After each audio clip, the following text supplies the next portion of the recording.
My husband threw wine in my face when I refused to pay the check at the luxury restaurant where his mother took us. "Settle the tab, or this is over," he announced, while his mother cackled. But what happened next left everyone stunned. Have you ever had a moment so utterly humiliating, so utterly wrong, that it snapped something inside you? A moment when a lifetime of control and manipulation finally shattered into a million pieces, right there in front of dozens of strangers?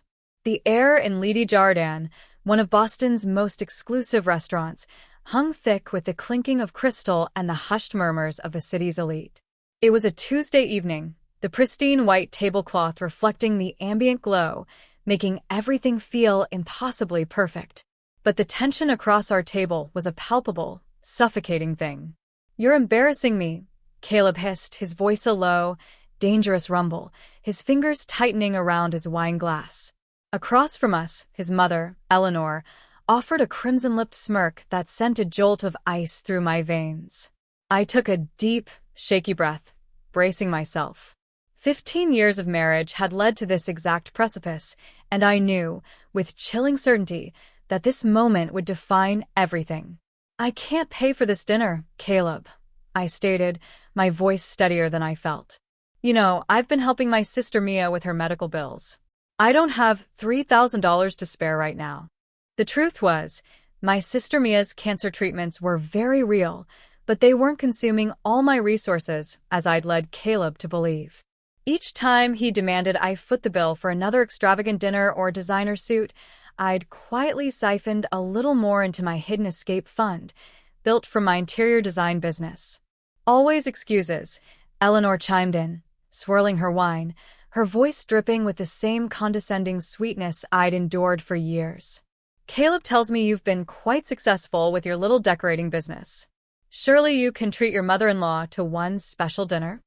I scanned the room, the expensive attire, the soft classical music, the meticulously arranged settings. This was Eleanor's natural habitat, a world of old money and unquestioned privilege. She had orchestrated this entire evening, knowing exactly what she was doing. I said no. My voice was quiet, but it resonated with a new, unfamiliar firmness. The shift in Caleb was immediate, terrifying. His carefully constructed facade of sophistication fractured, revealing the raw, ugly rage simmering beneath. In one fluid, brutal motion, he lifted his glass of Cabernet Sauvignon and threw the contents directly in my face. The wine was cold, shockingly cold, against my skin, instantly staining my cream-colored blouse a sickening crimson. Gasps erupted from nearby tables. Eleanor's cackle cut through the stunned silence like a serrated blade. "Pay the bill," Caleb snarled, his eyes blazing. "Or this marriage ends right here." Slowly, deliberately, I reached up, wiping the wine from my eyes. My hands, surprisingly, were steady. 15 years of diminishment, of financial manipulation, of walking on eggshells, it all crystallized in that one grotesque moment. I could smell the wine on my skin, feel it dripping onto my collar, hear the horrified whispers of other diners. But instead of the familiar shame, something else surged within me. Clarity. An absolute, undeniable clarity. I stood up, my chair scraping harshly against the polished hardwood. "You're right about one thing, Caleb," I said, my voice cutting through the silence. "This ends here." I reached into my purse, pulled out my phone, and with hands that didn't tremble, opened my camera app. I took a photo of my wine-soaked, crimson-stained appearance. Then I hit record. "What do you think you're doing?" Caleb sputtered, lunging for my phone. I stepped back, keeping the camera squarely on him. "Creating evidence," I replied, my voice stronger than I'd ever heard it. "Would you like to throw something else at me? Perhaps explain to everyone here why you think it's acceptable to assault your wife when she refuses to pay for your mother's extravagant demands." Eleanor's smirk vanished, replaced by a furious scowl. "You ungrateful little Mrs. Sterling?" A new voice, calm and authoritative, interrupted her. The restaurant manager had appeared, his face grim. "I'm going to have to ask you and your son to leave immediately." He turned to me, his expression softening slightly. Ma'am, would you like us to call the police? Caleb shot up, so quickly his chair toppled backward with a clatter. You wouldn't dare. I kept recording, my gaze locked on his face. Try me. What happened next would change everything. Not just for me, but for the dozens of witnesses in that restaurant, for the legal system that would soon become involved, and for the women who would later tell me my story gave them courage. But in that moment, all I knew was that I had finally, truly, found my voice. The wine was still dripping down my neck when I made the call that would start my new life. But first, I had one more thing to say to the man who thought he could break me with a glass of wine and 15 years of control. You know what the funny thing is, Caleb? I said, a bitter smile touching my lips. I've already paid for this dinner. I've been paying for everything for 15 years. My dignity, my freedom, my sense of self. But not anymore. I paused, letting my words sink in. Check your joint account tomorrow. I think you'll find it makes for some interesting reading. The blood drained from his face. The look in his eyes told me he finally understood. I wasn't just ending our marriage. I was taking back my life. Officer Chloe Lee had kind eyes that didn't quite match her stern expression. We sat in a quiet corner of the precinct as she reviewed my statement, the wine on my blouse now dried to a dull, haunting burgundy stain. Mrs. Sterling, she began. Isabel. I corrected, my voice firm. Just Isabel Porter. I'm going back to my maiden name. She nodded, making a note. Isabel, you mentioned this isn't the first incident. My hands tightened around the paper cup of lukewarm coffee they'd given me. Through the precinct windows, dawn was breaking over Boston, painting the sky in shades of pink and gold. I hadn't slept, but I felt more awake than I had in years. The wine throwing? That was new, I said, a dry laugh escaping me. Caleb always preferred less visible methods. Financial control, emotional manipulation, isolation. Did you know I haven't seen my best friend, Amelia, in 3 years? He convinced me she was jealous of our marriage, trying to sabotage it. And I believed him. I took a sip of the bitter coffee, grimacing. But the real masterpiece was how he handled money. Every time my design business succeeded, he found ways to drain my accounts. Emergency investments, family obligations, guilt trips about not contributing enough to our future. Meanwhile, Eleanor orchestrated expensive dinners and vacations that I was expected to fund, all while they both reminded me how lucky I was to be part of their world. Officer Lee's pen moved steadily across her notepad. And last night you mentioned something about a joint account. A small, almost mischievous smile touched my lips. Yes. That was my insurance policy. You see, 2 years ago, I started documenting everything. Every transaction, every manipulation, every incident. I opened a separate account and began moving small amounts of money. Nothing that would trigger suspicion, just enough to build a safety net.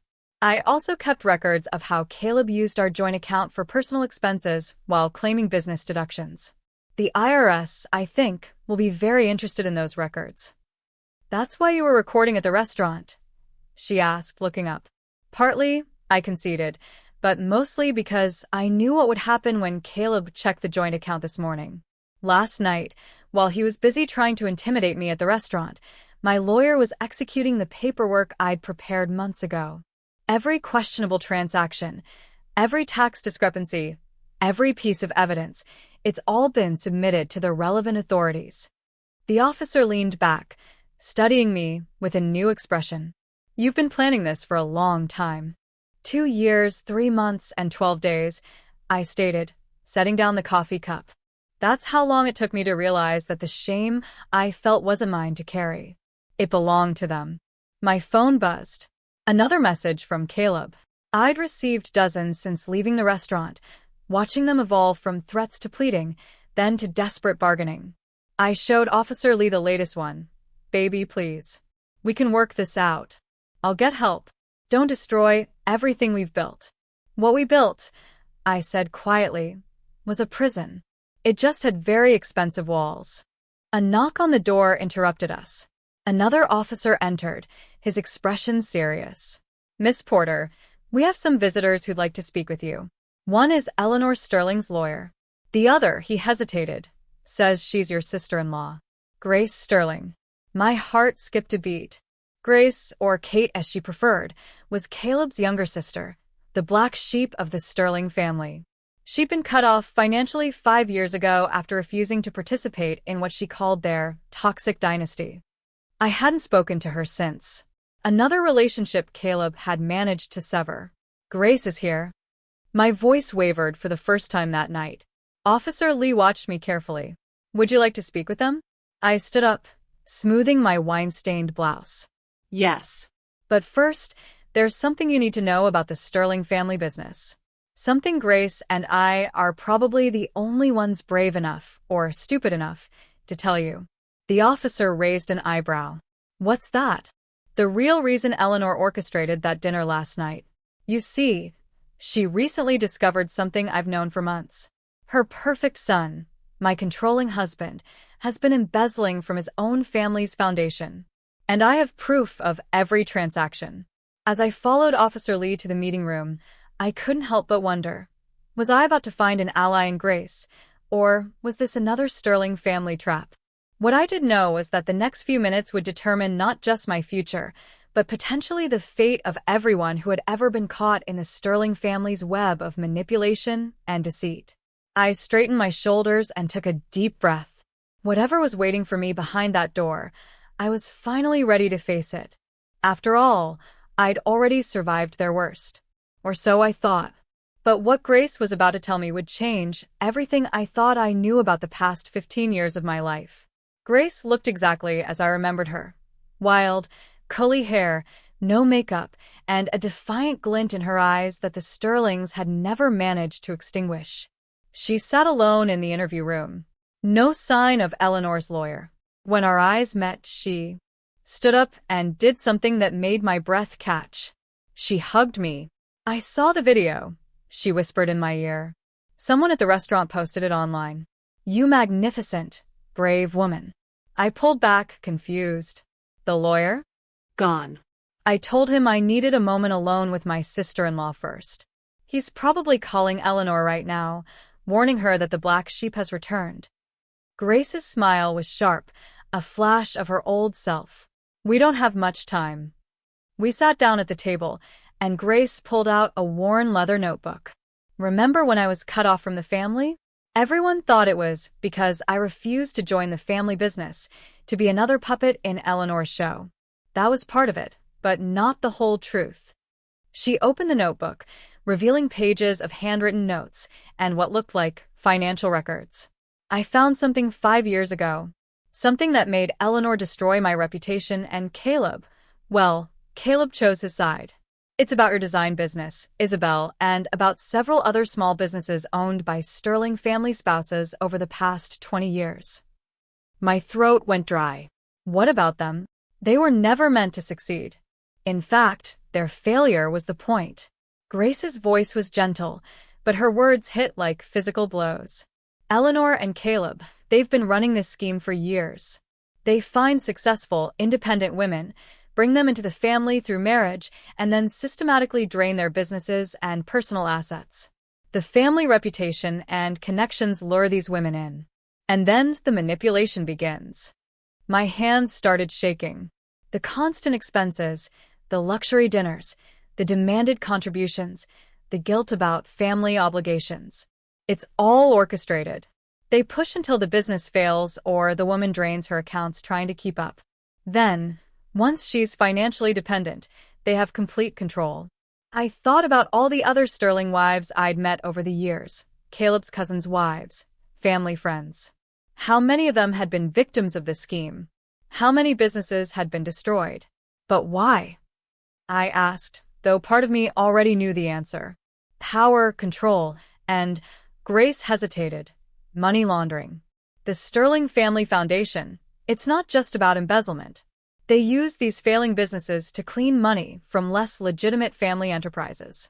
Each bankruptcy, each financial crisis, it's all documented and justified. Perfect cover for moving funds around. I felt sick to my stomach. That's why Eleanor was so insistent about me paying for everything through my business accounts. Exactly. But you did something they didn't expect, didn't you? Grace's eyes sparkled. You kept records. You built an escape fund. You survived. And now they're scared. I realized then why Eleanor orchestrated that dinner. She found out about my documentation. She found out you were working with an accountant who used to handle some of their legitimate business interests. David Reed. They've been trying to locate all copies of your records, Grace confirmed. The name hit me like a thunderbolt. David Reed had approached me 6 months ago, claiming he'd noticed irregularities in how the Sterling family interacted with my business accounts. He'd helped me understand the patterns, gather evidence. A knock on the door made us both jump. Officer Lee entered, her expression serious. Isabel, we just got a call from your sister Mia's nurse. There's been an incident at the hospital. My heart stopped. What kind of incident? Someone tried to access her room claiming to be family. When they were denied entry, they became aggressive. Security intervened, but Caleb, Grace and I said simultaneously. We need to move quickly, Grace said, standing.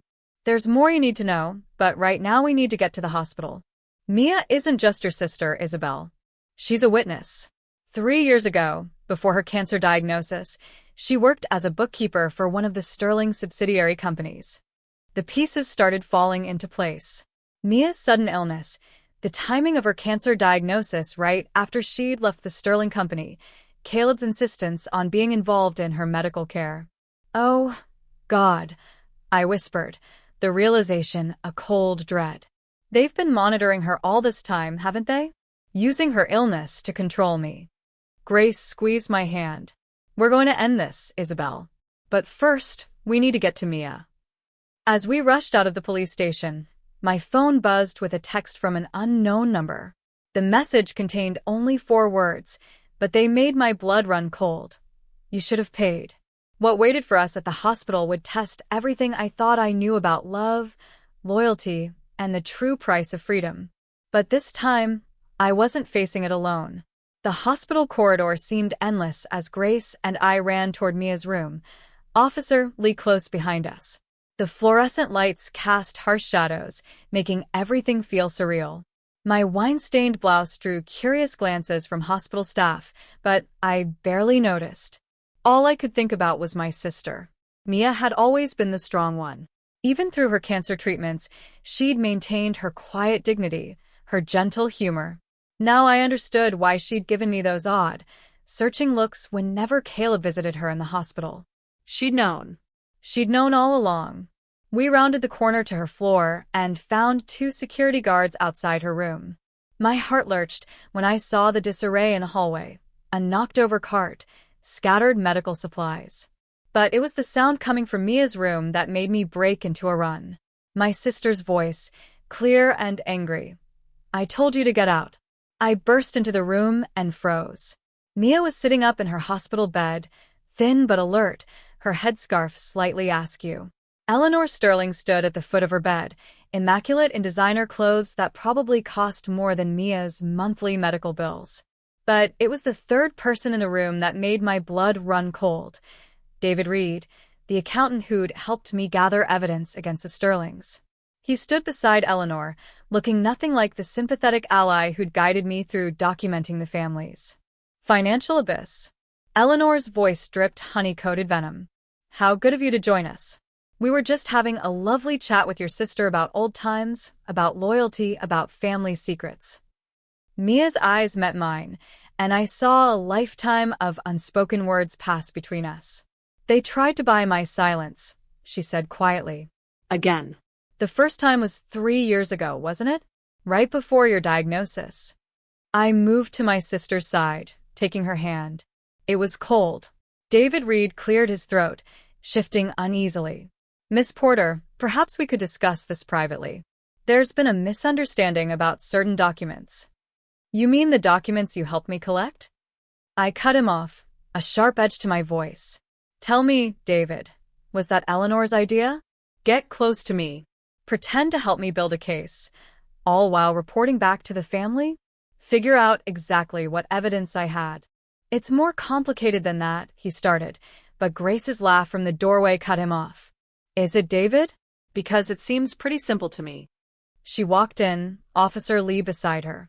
You helped the family identify threats, then helped neutralize them. How many other wives have you done this to? How many other businesses have you helped destroy? Eleanor's composure cracked just slightly. Grace. Still playing detective, I see. Did you tell Isabel why you really started investigating the family? About your own failed business ventures. You mean the business you and Caleb sabotaged? Grace's voice was steady, unwavering. The one you destroyed because I wouldn't play along with your schemes? Yes, Eleanor. I told her everything. Mia's hand tightened around mine. Becca, she whispered. The notebook in my bedside drawer. I reached over and pulled open the drawer. Inside was a worn leather journal, similar to Grace's, but older, more worn. Eleanor took a step forward, but Officer Lee moved to block her path. 3 years ago, Mia said, her voice gaining strength, I found irregularities in the books. Not just in the company I worked for, but patterns across multiple Sterling businesses. I started keeping records. She nodded at the journal. Then I started getting sick. At first, just small things, dizzy spells, fatigue. When I finally got diagnosed, are you suggesting? Eleanor's voice was dangerous, laced with fury. I'm not suggesting anything. Mia met her gaze steadily. I'm stating facts. I kept copies of everything I found. The original records are safe with my lawyer, sealed with instructions to be opened if anything happens to me. Did you really think I wouldn't protect myself? Protect my sister? David Reed moved toward the door, but Officer Lee stepped into his path. Going somewhere? What happened next seemed to unfold in slow motion. Eleanor reached into her designer handbag. Grace shouted a warning. I threw myself in front of Mia's bed, but it wasn't a weapon Eleanor pulled out. It was a phone. Caleb. She spoke into it, her voice ice cold. It's time for Plan B. The hospital room lights flickered, then went out completely. In the sudden darkness, I heard Mia gasp, Grace curse, and the sound of running footsteps in the hallway. When the emergency lights came on seconds later, Eleanor and David Reed were gone. But they'd left something behind. Mia's medical chart, with a new page added to the front. What was written there would change everything we thought we knew about my sister's illness, the Sterling family's reach, and just how far they'd go to protect their secrets. I picked up the chart with trembling hands. And as I read, I finally understood why Caleb had been so insistent on controlling Mia's medical care. The truth was far worse than anything we'd imagined. The emergency lights cast an eerie glow over Mia's medical chart as I read, my hands shaking. Dr. Emily Adams, no relation to David Reed, thank God, stood beside me, her expression growing darker with each page we reviewed. These treatment protocols, she said, pointing to a series of entries. They're not standard for your type of lymphoma. In fact, she flipped through more pages, her frown deepening. Some of these medications shouldn't have been prescribed together at all. The combination would have. She stopped, looking up at Mia with horror. Would have what? I demanded, though a chilling part of me already knew. Would have mimicked and exacerbated symptoms of the cancer. Mia finished quietly, her voice hoarse. Making me sicker, while making it look natural. Caleb insisted on using their family doctor for my prescriptions, said it was all covered by their private insurance. She laughed bitterly. I knew something was wrong when I started getting worse after each new medication, but by then I was too weak to fight it. Grace was examining the new page Eleanor had left. Look at this. It's a liability waiver, backdated 3 years, with Mia's forged signature. They were covering their tracks, creating a paper trail to protect themselves in case anyone started asking questions. Officer Lee took photos of every page while speaking quietly into her radio. 2 more officers had arrived and were taking statements from the hospital security guards about Eleanor and David Reed's exit. Your original doctor, Dr. Adams said suddenly, before the Sterling family doctor took over. Do you remember their name? Mia closed her eyes, thinking. Dr. Singh. Dr. Priya Singh. She seemed concerned when I told her I was switching doctors. Tried to warn me about something, but Caleb was there, and... She looked at me, a flicker of apology in her eyes. That was right after you married him, Becca. I didn't want to cause problems for you. My throat tightened, a lump forming. While I'd been trapped in Caleb's web of financial manipulation, my own sister had been slowly poisoned, and I'd been too blind to see it. The generous offer to cover her medical expenses, his insistence on being involved in her care, the way he'd isolated both of us from our other friends and family. It had all been part of their monstrous plan. We need to find Dr. Singh, Grace said firmly. She might have records from before the Sterling doctor took over, something to show Mia's original condition.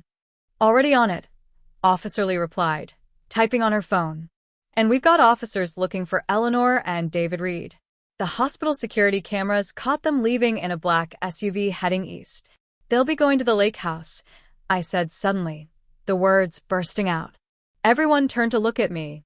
The Sterling family lake house in Vermont. It's where they keep their most sensitive documents. Caleb told me once, when he'd had too much to drink, said his father taught him that every family needs a vault. Mia started to speak, but suddenly began coughing violently. Dr. Adams rushed to check her vital signs while I held my sister's hand, feeling more helpless than ever. Your numbers are dangerously low, Dr. Adams said after examining Mia. We need to start counteracting these medications immediately. I'm ordering new blood work and calling in a specialist. I have copies, Mia gasped between coughs, of everything. Not just the financial records, the original medical reports. She squeezed my hand, her voice weakening. In the painting? What painting? Grace asked, confused. The one I gave Becca for her wedding. The lighthouse. My mind raced back 15 years to my wedding day. Mia had given us a painting of a lighthouse at dawn, one she'd done herself. Caleb had hated it, called it amateurish, but I'd insisted on keeping it. It had hung in my home office ever since, a reminder of my sister's creative spirit. It's hanging in my office, I said. But Caleb is probably at the house by now. Then we need to get there first, Grace declared. Those records could prove everything. The financial fraud, the medical manipulation, all of it. Mia grabbed my arm with surprising strength. Be careful, she whispered. There's something else hidden in that painting.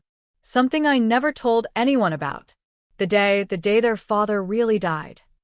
A new text lit up my phone. A message from Caleb with a photo attached. My heart stopped when I opened it. It was a picture of my home office, the wall where Mia's lighthouse painting hung, or used to hang. The photo showed an empty wall with only a nail remaining. Below it, Caleb had written, "Did you really think I didn't know? Come alone to the lake house. Time to finish this." Dr. Adams's voice seemed to come from far away as she announced Mia's test results. What she said next would force me to make an impossible choice: pursue Caleb and the evidence that could bring down the Sterling family, or stay with my sister through what might be her final hours. But Mia made the choice for me. What she said next would change everything and finally reveal the true reason the Sterlings had worked so hard to silence her. Mia's heart monitor beeped steadily as she gripped my hand. Dr. Adams had just administered a new treatment to counteract the harmful medications, but my sister's determination seemed to give her renewed strength. Their father, Robert Sterling, Mia's voice was quiet but clear, didn't die of a heart attack like everyone thinks. I was there that day at the family company. I was working late, going through some files Robert had specifically requested I audit. Grace moved closer, her face pale. I always thought there was something odd about Dad's death. He found something, Mia continued, her gaze fixed on mine. Something big. He called me into his office that evening, showed me documents about offshore accounts, shell companies. Said he had evidence that Eleanor and Caleb were embezzling from the family foundation, using it to launder money from other enterprises. He was going to turn them in. My stomach churned with a sickening dread. What happened? Eleanor happened, Mia whispered. She came in during our conversation. I ducked into the adjacent file room when I heard her voice. Robert and I had already learned to be cautious. Through the door's window, I saw. Mia paused, taking a shaky breath. I saw her put something in his coffee. He collapsed minutes later. You witnessed our mother murder our father? Grace's voice cracked, raw with disbelief. I took photos with my phone, got videos of her calmly calling security, playing the grieving wife, Mia confessed, a tear tracing a path down her cheek. I also managed to grab some of the documents Robert had shown me. That's what's hidden in the painting, Becca. Not just company records, but evidence of Robert's murder. Officer Lee, who had been quietly taking notes, stepped forward. Why didn't you come forward then? Eleanor saw me. Not that day, but a week later. Made it very clear what would happen to my sister if I ever spoke up. Then a few months later, Becca met Caleb. Mia looked at me apologetically. I tried to warn you, but you were so happy. By the time I realized what they were doing to you, they had already started poisoning me, making sure I stayed quiet, using my illness to control both of us. Dr. Adams checked Mia's latest test results. The new treatment is working, but slowly. We need to keep her under close observation for at least 24 hours. My phone buzzed again. Another message from Caleb. 1 hour. Come alone, or the painting burns along with everything else you care about. Go, Mia said firmly, her eyes burning with fierce resolve. I've got Dr. Adams and the police here. Grace can stay with me. You need to end this. It's not safe, Officer Lee warned. We can send a team to the lake house. No, I said, an idea forming, cold and precise in my mind. Caleb expects me to come alone, and that's exactly what I'll do. But first, I need to make a call.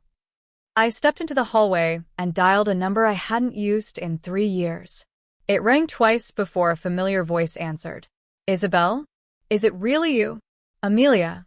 I fought back tears, hearing my best friend's voice. Remember when you told me there was something off about Caleb? About the whole Sterling family? I need your help. You still work for the FBI's Financial Crimes Division, right? 20 minutes later, I was in my car, driving toward the lake house. In my rearview mirror, I could see the unmarked vehicles following at a discreet distance, Amelia's team coordinating with local law enforcement. My hands were steady on the wheel as I rehearsed the plan in my head. What Caleb didn't know was that while he'd been focused on Mia's painting, he'd missed something far more important. Something I'd discovered the night before when I'd finally gathered the courage to open the locked drawer in Eleanor's antique desk at their main house. The contents of that drawer explained everything: why they'd chosen me, why they'd targeted other successful women over the years, and most importantly, where all the money had really gone. The lake house came into view, its imposing silhouette dark against the setting sun. Caleb's car was parked out front along with Eleanor's SUV. Through the large windows, I could see movement inside. They were waiting for me. I parked and took a deep breath, checking my phone one last time. A message from Grace. Mia is stabilizing. We found Dr. Singh. She's on her way to the hospital with her original records. Go get them, sis. As I walked toward the house, I felt strangely calm. Caleb thought he was drawing me into a trap, but he'd forgotten something crucial about me. Something that Eleanor, in all her careful planning, had overlooked. Before I was Caleb's wife, before I was a victim of their schemes, I was Mia Porter's sister. And she hadn't been the only one keeping secrets all these years. I raised my hand to knock, the setting sun casting my shadow long across the porch. What waited for me inside would either be my undoing or my redemption. But first, I had a story to tell Caleb about another hidden painting, one that Eleanor never knew existed, but would bring her entire empire crashing down. The lake house door opened before I could knock. Caleb stood there, his usual polished appearance slightly disheveled, his eyes wild. The familiar scent of expensive scotch wafted from him, his father's brand. How fitting. Where is it? I asked calmly, stepping inside. Your sister's amateur painting? He gestured to the living room where the lighthouse piece leaned against the stone fireplace. Eleanor sat in her favorite armchair, looking like she was presiding over a board meeting rather than a hostage situation. David Reed paced near the windows, checking his phone nervously. Amateur. I allowed myself a small smile. That's what you always said. Never even bothered to look closely at it, did you? Too focused on belittling anything that came from my family. Enough games, Eleanor snapped, her patience visibly thinning. We know Mia hid documents inside it. Hand over any copies you've made, and we can discuss a mutually beneficial resolution. I walked over to the painting, studying it in the fading light. You know what I always loved about Mia's art? Her attention to detail. The way she layered things. Like this lighthouse. Did you ever notice it's not just one building? There's another structure reflected in the water, but it's slightly different. Almost like... Like what? Caleb demanded, irritation flaring. Like she painted two different versions of the truth. The one above the water that everyone sees and the one below, hidden, but still there. I turned to face them, my gaze sweeping over their faces. Kind of like your family, isn't it? Eleanor stood, her jaw tight. If you think... Robert saw it too, didn't he? I cut her off, my voice steady. The hidden truth. That's why you killed him. The room went deadly silent. David Reed stopped pacing mid-stride. Mia told you. Eleanor's voice was ice. Well, that was a mistake she won't live to regret. Her eyes narrowed. Did you really think we'd let her cover? Those new treatments she's receiving, let's just say we have friends in many places. My heart clenched, but I kept my expression neutral. Actually, she didn't have to tell me anything. I already knew. You see, Robert Sterling wasn't just consulting with Mia that day. He was building a case, gathering allies. And one of those allies was my father. Caleb took a step forward, bewildered. What are you talking about? Your father died in a car accident 12 years ago. Did he? I pulled out my phone and opened a photo. This was taken the day before Robert died. Security footage from a cafe in Burlington. I held it up, showing Robert Sterling sitting with my father, documents spread between them. Dad was a forensic accountant. He'd been tracking your family's activities for years. When he got too close, I let the sentence hang, the implication chilling. Eleanor's composure cracked just slightly. You're bluffing. Am I? Where do you think I learned to keep such detailed records? To build evidence so carefully? Dad taught me everything before you had him killed. And I've been planning this moment since the day Caleb first asked me out.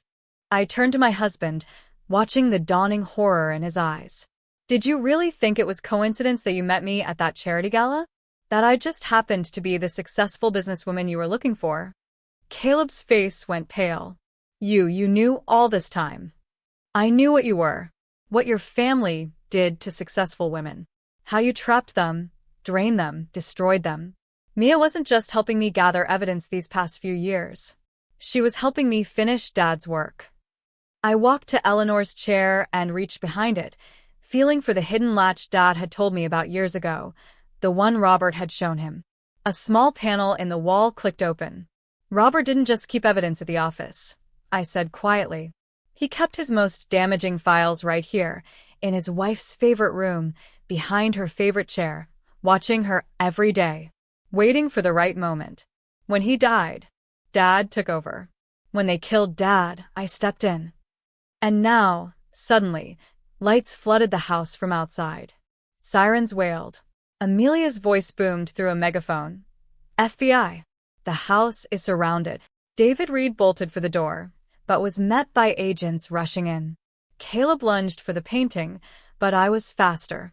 I grabbed it and swung it hard, connecting with his jaw. He sprawled backward, stunned more by the betrayal than the blow. Eleanor remained seated, her face a mask of cold fury. You won't win, she said softly. You have no idea how far our influence reaches. I pulled out a final photo from my pocket and placed it in her lap. Her hands trembled as she recognized it. Robert and my father, I began. But there was a third person in the photo, a young woman with wild, curly hair. Grace. Grace, Eleanor whispered, her eyes wide. Your own daughter? I nodded. She didn't just start investigating 5 years ago. She's been part of this since the beginning. Everything she did, getting cut off from the family, starting her own business, letting you destroy it, it was all to make you feel safe, to keep you from looking too closely at her real work. As the FBI agents moved in with handcuffs, I picked up Mia's painting. By the way, there aren't any documents hidden in here. Mia's art was always just art. Beautiful, honest, real. Everything her family couldn't understand or control. But what happened next would prove that even I hadn't uncovered all the Sterling family secrets. Eleanor's last words to me before they took her away would lead to one final revelation. One that would change not just my life, but the lives of every woman the Sterlings had ever victimized. As the FBI agents led Eleanor toward the door, she stopped and turned to me. Her perfectly manicured hands were cuffed in front of her, but she maintained her regal posture. For a moment, I saw something in her eyes I'd never seen before. Respect, perhaps, or a deep, bitter recognition. "You know," she said quietly, her voice hoarse, "you remind me of someone. A woman I used to be, before I made my choice." "What choice was that?" I asked, though a part of me didn't want to know. "To become the predator instead of the prey." Eleanor's smile was bitter. 30 years ago, I was you. A successful interior designer with my own business. Then I met Robert Sterling's father, William. He did to me exactly what we've done to others. Destroyed my business, isolated me, trapped me. Caleb, being handcuffed nearby, jerked his head up, a raw sound escaping him. "Mother." But Eleanor continued, ignoring her son. "But instead of fighting back, I learned. I watched.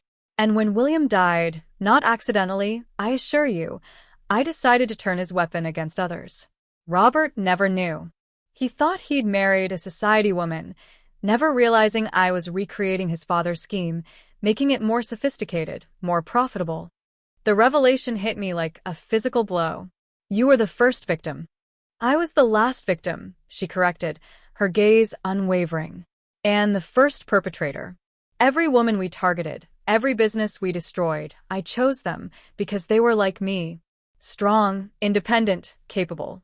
I couldn't stand to see them succeed where I had failed." Amelia stepped forward, her FBI badge gleaming. "Mrs. Sterling, I suggest you save your confessions for your formal statement." But Eleanor wasn't finished.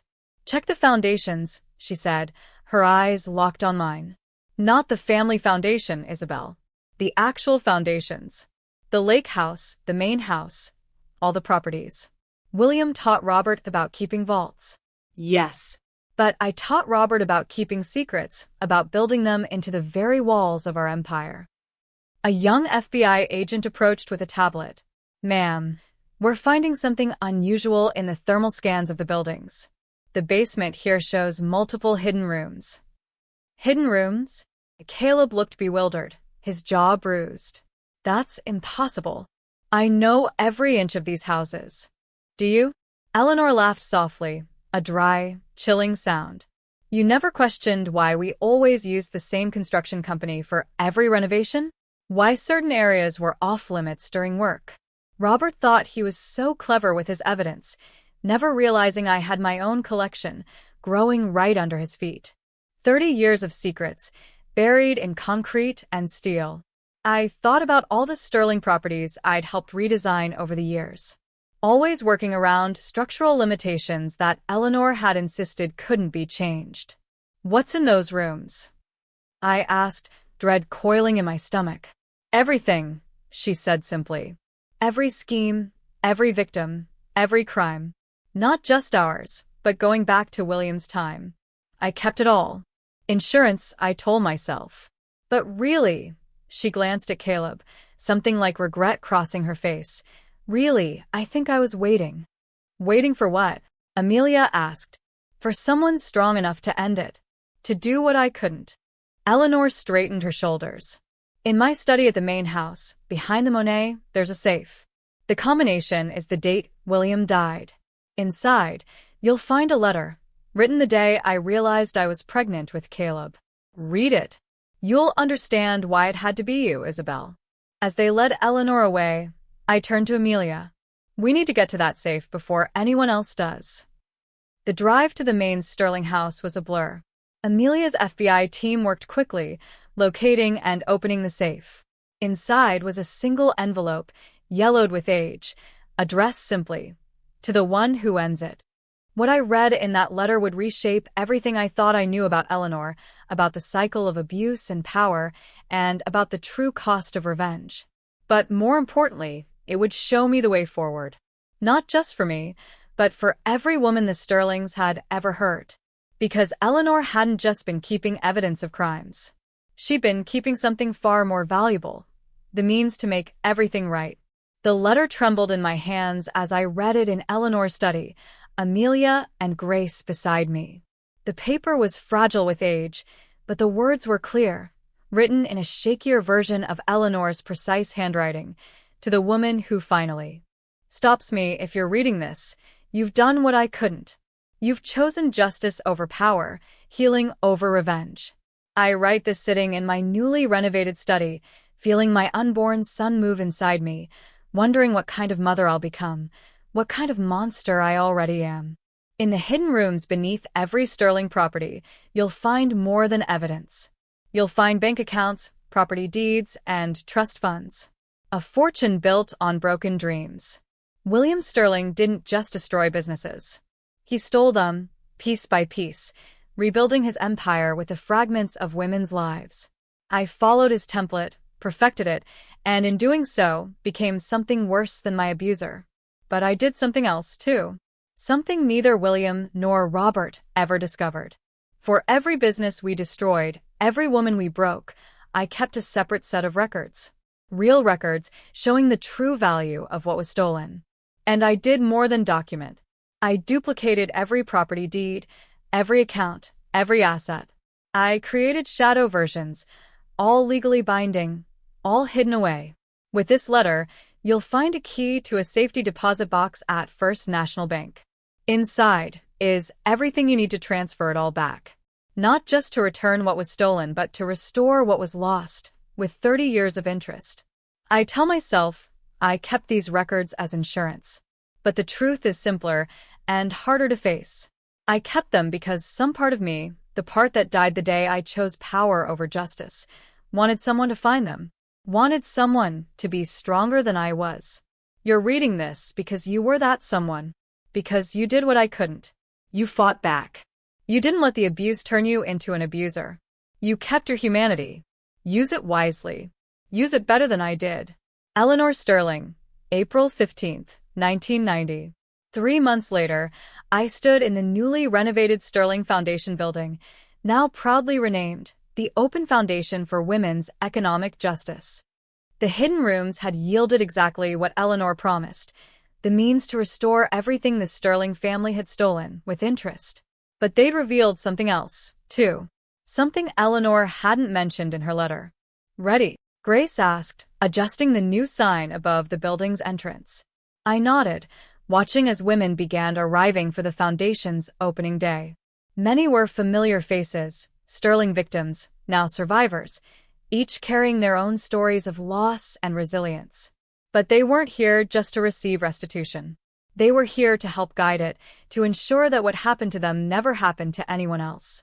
Mia, now in remission thanks to proper treatment funded by the recovered assets, stood beside me. The proper medical care had reversed much of the damage done by the Sterling's deliberate poisoning. "Did you ever think when you married Caleb that it would end like this?" Mia mused. "No," I admitted, watching as Amelia led a workshop on recognizing financial abuse. "But I never thought Eleanor would help us fix it either." That had been the final surprise in the hidden rooms. Journals, dozens of them, chronicling Eleanor's struggle with what she'd become. The last entry, written the night before the restaurant confrontation, read simply, "I see myself in Isabel, but I see who I could have been, who I should have been. Perhaps it's not too late for one last choice." Caleb and Eleanor both took plea deals, providing evidence that helped prosecute others involved in their schemes. David Reed turned state's witness. The Sterling empire crumbled, but something better rose from its ashes. Inside my office, once Eleanor's study, Mia's lighthouse painting hung proudly. I understood now why she'd painted that double image. The truth above reflecting a deeper truth below, just like Eleanor's final act had reflected her original self. The woman she'd been before fear and rage twisted her into something else. My phone buzzed. A text from Grace. Another one just came forward. A victim from William's time. She's ready to tell her story. I looked out my window at the women gathering below, each carrying their own light out of darkness. Eleanor's final gift hadn't just been the means to restore what was stolen. It had been the chance to break a cycle of abuse that had spanned generations. Coming, I texted back. Before leaving my office, I glanced one last time at the lighthouse painting.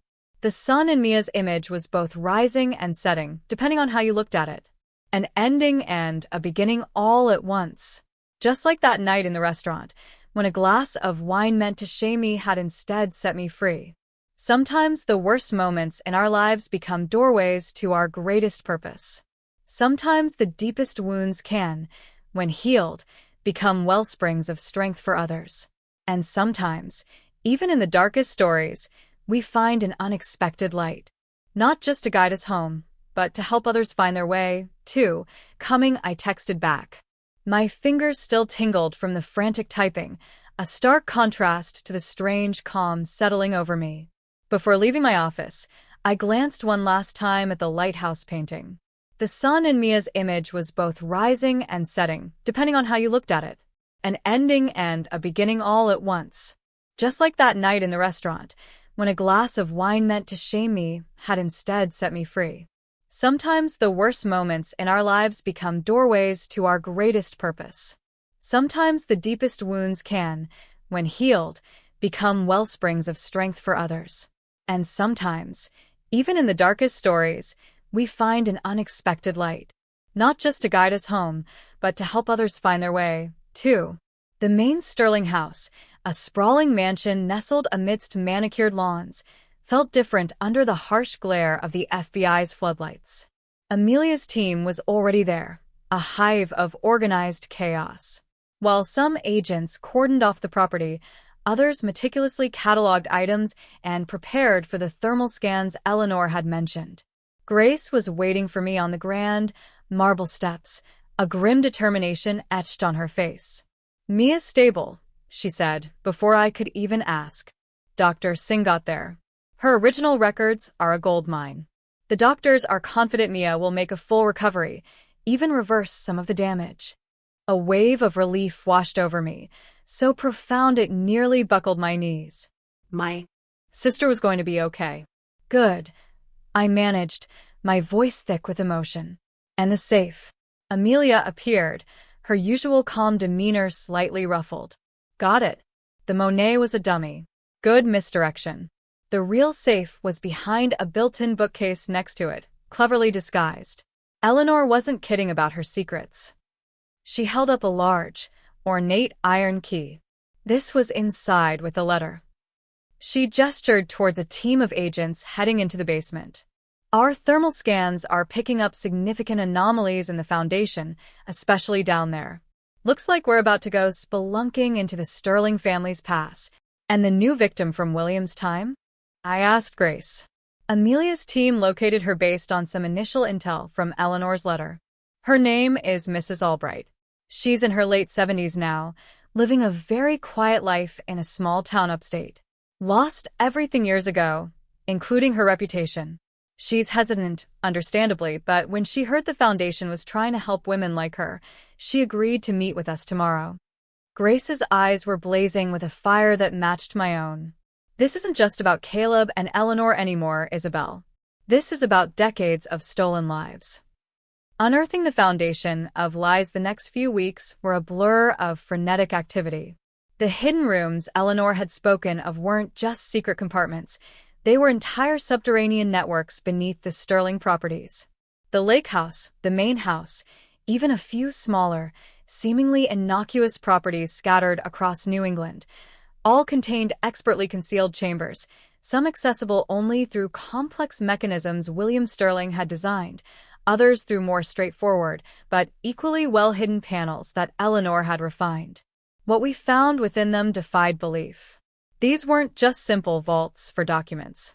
They were meticulously organized archives, physical manifestations of the Sterling family's multi-generational criminal enterprise. Each chamber held a treasure trove of evidence, ledgers detailing financial manipulations dating back to the 1960s, shell company records, falsified documents, audio recordings of manipulative conversations, even personal diaries from William and Eleanor that laid bare their cold calculations and motivations. One of the deepest chambers in the main house basement held a series of interconnected safes, all opened by the ornate iron key Eleanor had left. Inside were the shadow versions she'd described in her letter. Duplicate property deeds, each painstakingly recreated and legally binding, outlining assets that had been siphoned off legitimate businesses. Accounts in various international banks, funds built on the ruins of women's dreams. And the real records detailing the true value of what was stolen, along with 30 years of compounded interest. It was a staggering sum, enough to not only fully compensate every known victim but also to establish the open foundation for generations.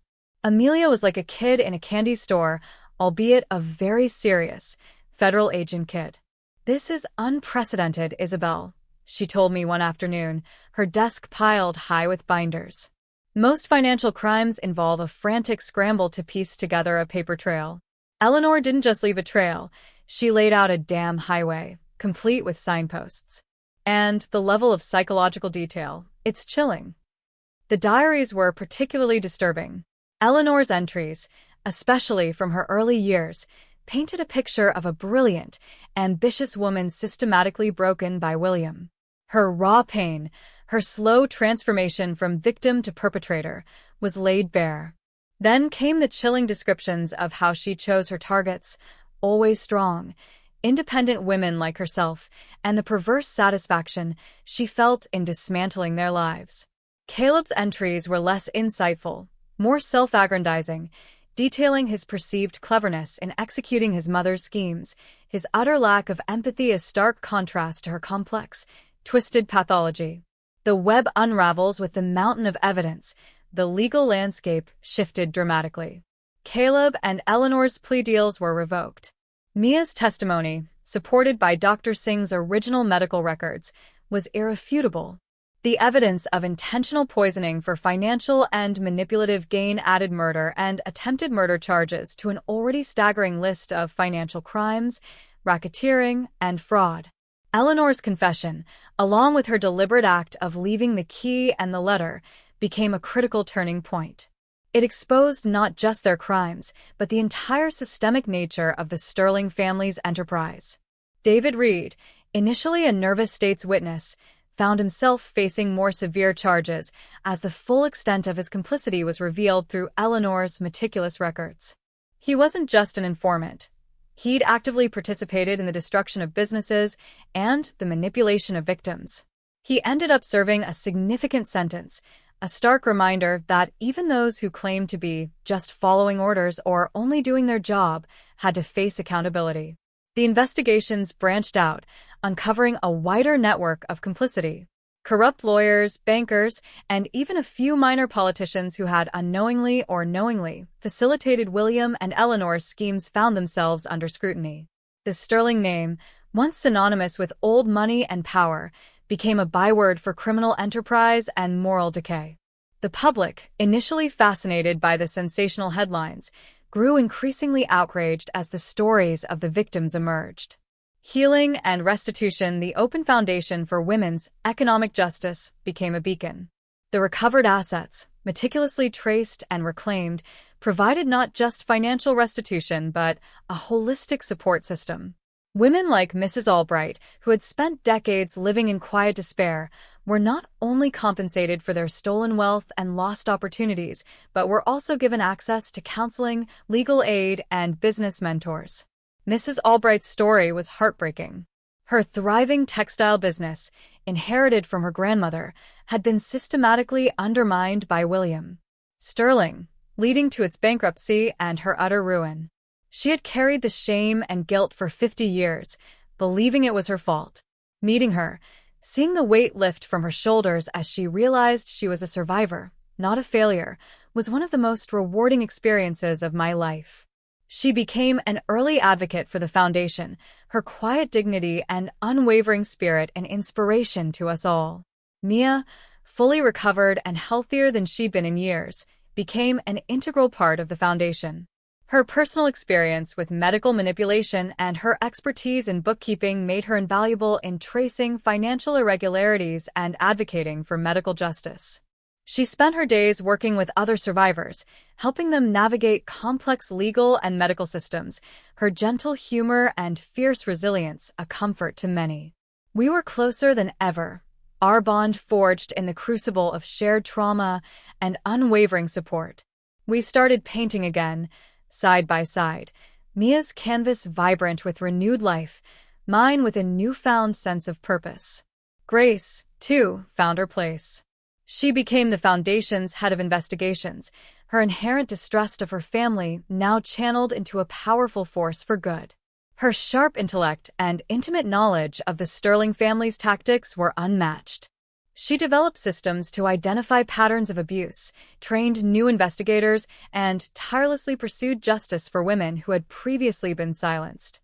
Our once strained sister-in-law relationship blossomed into a deep, unbreakable friendship, a testament to shared purpose and a common enemy. She finally reclaimed her own failed business ventures, turning them into a network of small, ethical enterprises that provided vocational training for women seeking to rebuild their lives. And me, Isabel Porter, once trapped and controlled, found myself leading an organization that was reshaping lives. The early days were overwhelming. The sheer volume of work, the emotional toll of hearing countless stories of betrayal and loss could have swallowed me whole. But with Amelia's strategic guidance from the FBI, Grace's unwavering investigative drive, Mia's healing presence, and the incredible strength of the women we served, we built something truly profound. My role was multifaceted. I oversaw the overall operations, ensuring the recovered funds were distributed equitably and sustainably. I became a public face for the Foundation, sharing my story not as a victim, but as a testament to resilience and justice. It wasn't easy. There were days when the memories of Caleb's sneer, Eleanor's cold calculations, or the chilling words of their diaries threatened to overwhelm me. But I had found my voice, and I wouldn't let it be silenced again. The Sterling downfall and a new dawn. Caleb and Eleanor Sterling were convicted on multiple counts, including murder, attempted murder, racketeering, and extensive financial fraud.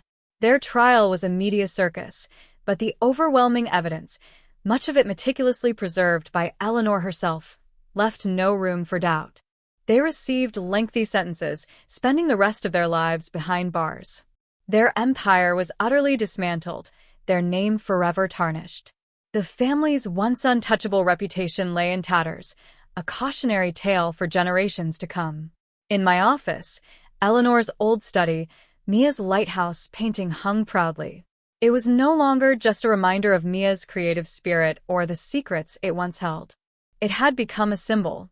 The two lighthouses, one above water, one reflected below, now represented the visible fight for justice and the hidden strength within every survivor.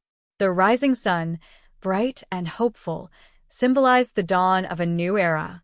The letter Eleanor wrote on April 15, 1990, the day she realized she was pregnant with Caleb, remained in my safe. I reread it occasionally, not out of morbid curiosity, but as a chilling reminder of the cyclical nature of abuse and the profound responsibility I now carried.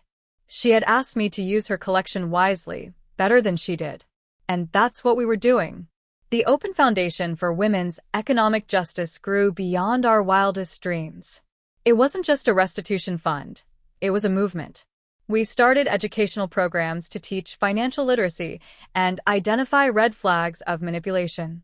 We partnered with legal aid societies to ensure women had access to justice regardless of their means. We created mentorship networks, connecting survivors with successful women who understood their struggles. My phone buzzed again, this time with a text from Amelia. "Isabel, I think you'll want to see this. Senator Davies just announced his support for the National Financial Abuse Prevention Act." A new light, a real light, streamed through my office window, illuminating Mia's painting.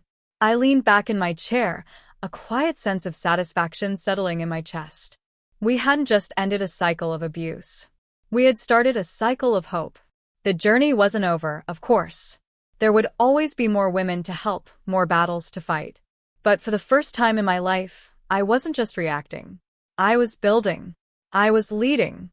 And I was doing it with a whole community of strong, resilient women by my side.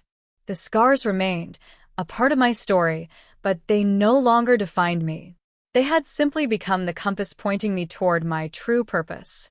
Sometimes, life throws you into the deepest, darkest waters, and it feels like you're drowning. But sometimes, it's in those very depths that you find your strongest stroke, your clearest vision, and the unexpected light that guides not just you, but everyone around you, to shore. And that, I realized, was the most profound redemption of all. If this story has resonated with you, if you've seen reflections of your own journey or the struggles of someone you know, I hope you remember this. Your voice matters. Your strength is immeasurable. And sometimes, the most painful endings are just the beginning of your greatest story. What kind of ending are you fighting for in your own life? What legacy do you want to build? Share your thoughts below. Your experiences are powerful, and together, we can light up the darkest corners.